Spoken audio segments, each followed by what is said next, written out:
Here's what's shaking up America in the last 24 hours. Kicking off with the escalating government shutdown now in day 6, Senate Majority Leader John Thune blasted Democrats for shutting down the government because they still cannot get over President Trump's presidency as they rejected a Republican plan to fund agencies through November 21.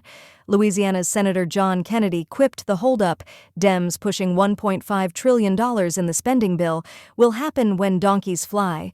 More lawmakers are vowing to reject or donate their paychecks amid the stalemate. Tensions boil over in Chicago.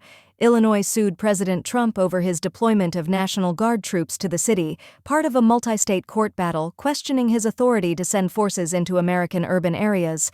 A federal judge declined to immediately block it, even as a military official confirmed 200 Texas Guard troops are en route.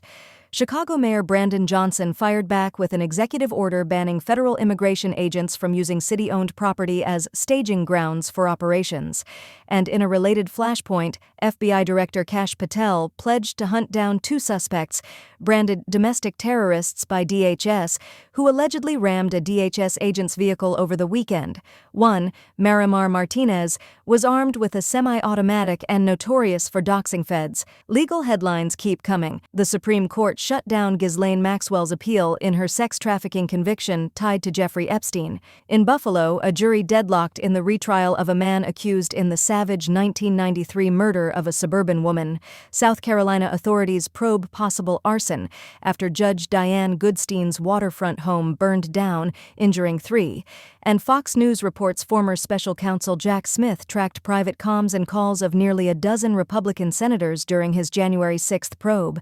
Meanwhile, Justice Department's civil rights chief Harmeet Dillon referred death threats against her to the U.S. Marshals, pointing fingers at Governor Gavin Newsom's office, which shot back demanding an apology for her false implications.